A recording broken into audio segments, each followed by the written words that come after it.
अब बचो मेरे बौछार से।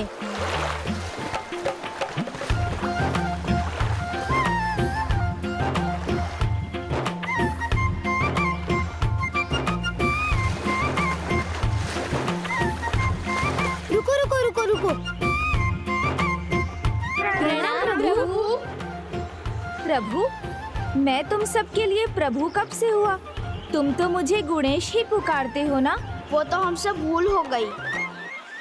हाँ, हमने आपको पहचाना जो नहीं। हमें लगा कि आप हमारे जैसे बालक हैं, हमारे मित्र हैं। किंतु आपने जिस प्रकार से उन असुरों का वध किया, हाँ, और आपने अपने जिस दिव्य रूप के दर्शन दिए उससे हम आपको पहचान गए प्रभु। क्षमा करें प्रभु, हमसे कोई भूल हो गई हो तो हम अपनी सारी भूल सुधार लेंगे। हाँ मित्र, भूल तो हुई है, बहुत बड़ी भूल। मुझे मित्र से भगवान बनाने की भूल, मुझे अपने से अलग मानने की भूल। किंतु आप तो परम ब्रह्म हैं प्रभु। मैंने देखा था, गुरुवर ने आपको प्रणाम किया था। गुरु माता आपको भोग चढ़ाती हैं, पूरा आश्रम आपकी पूजा करता है। मित्र मित्र होता है, मित्रता में किसी भी प्रकार के भेद के लिए कोई स्थान नहीं।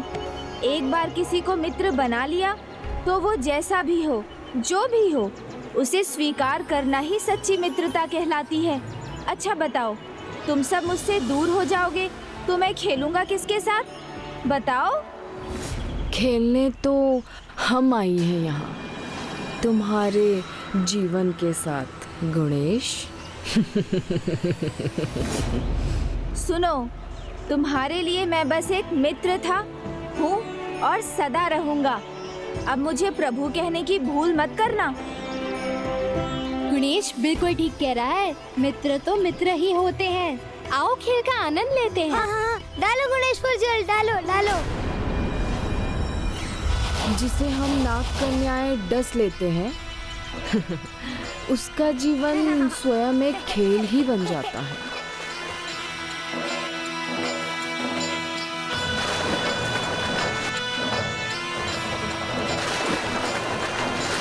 कितना सुंदर है ये बालक, मनमोहक है। इसने तो मुझे मोहित ही कर दिया।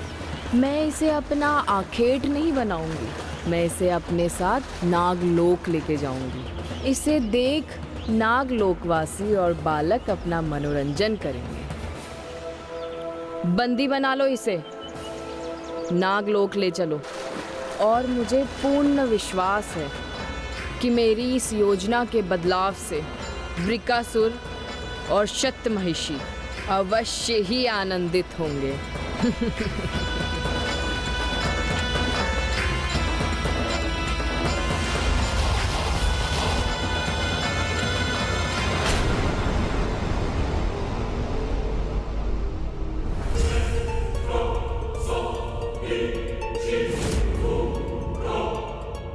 योजना अनुसार नाग कन्याएं गुणेश और उसके मित्रों का अंत करेंगी और हम इस आश्रम का चिन्ह भी मिटा देंगे इस धरती से।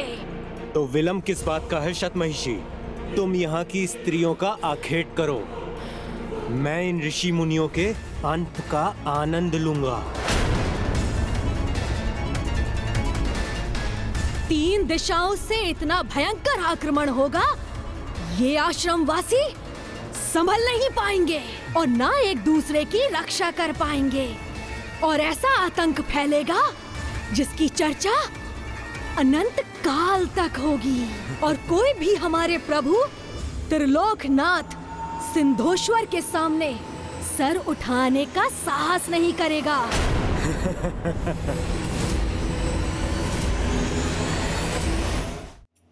ये माला शीघ्र चाहिए उन्हें, शीघ्रता करनी होगी हमें।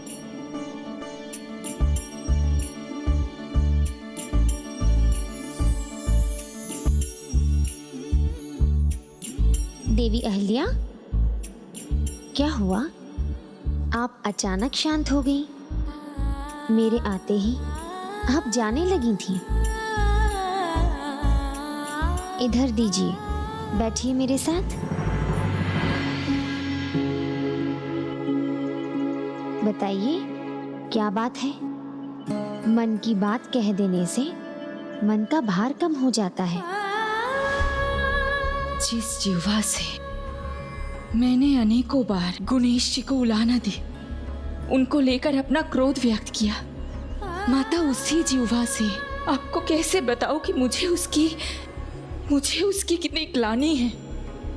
जब वो कुछ अच्छा करते थे तब वो मेरे लिए हमारे गुणेश बन जाते थे, किंतु जब उनसे कोई भूल होती थी तब वो मेरे लिए आपके गुणेश हो जाते थे। जैसे मैं तो उनकी कोई हूं ही नहीं। उनके साथ अपने संबंध को नकार देती थी मैं। माता, मैंने स्वयं कहा था उनसे कि मैं उनकी माता के समान हूं, किंतु एक माता का अपने संतान के प्रति जो अटूट विश्वास होता है वो नहीं ला पाई अपने भीतर।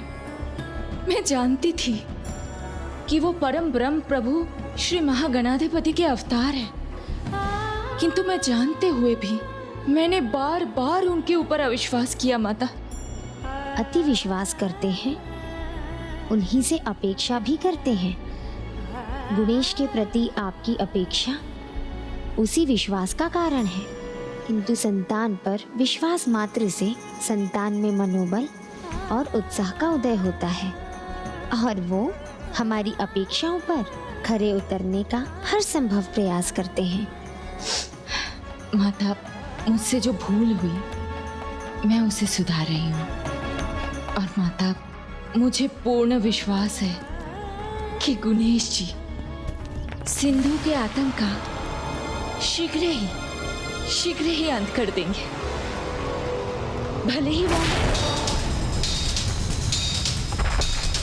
माता,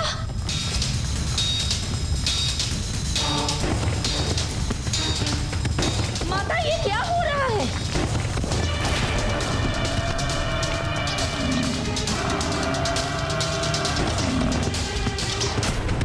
गुरुवर, अब जब गणेश जी हमारे पालनहार बनकर आ ही चुके हैं तो क्या हम यज्ञ आदि आरंभ कर सकते हैं? हाँ गुरुवर, पूजा पाठ के बिना अपूर्णता का आभास होता है, और कब तक हम उस ढोंगी सिंधु के भय में रहेंगे? प्रभु की लीला में विश्वास रखिए ऋषिवर, वो अवश्य ही हमारी सभी चिंताएं दूर कर देंगे। चिंतित तो अभी सिंधु हो रहा है, और मुझे आभास है कि शीघ्र उसका अंत होने वाला है। ये भूकंपन कैसा है?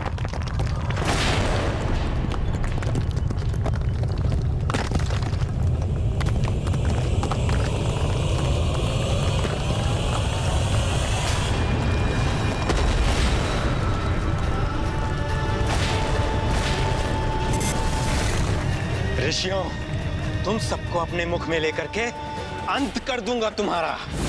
गुरुवर, इस संकट से हमारी रक्षा कौन करेगा? सावधान नाग, सावधान।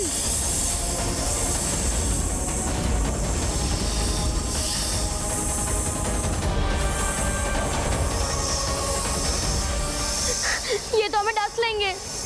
मेरी माँ ने गुड़दानी बना के रखी थी, वो मैं कैसे खाऊंगा? मैंने तो बहुत सारे लड्डू छिपा के रखे, अब तो वो चींटियां ही खाएगी।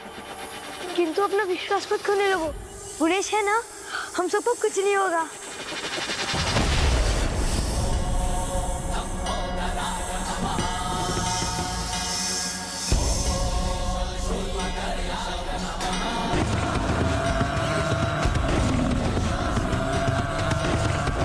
माता, ये कैसे संकट है? संकट के समय जिनका विश्वास अडिग रहता है, संकट हरता उनकी रक्षा करने अवश्य आते हैं।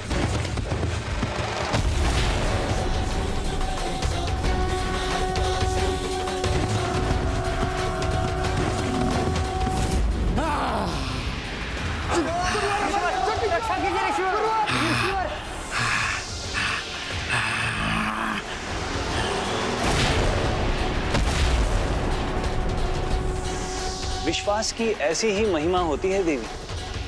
जहां विश्वास है वहां प्रभु का वास है।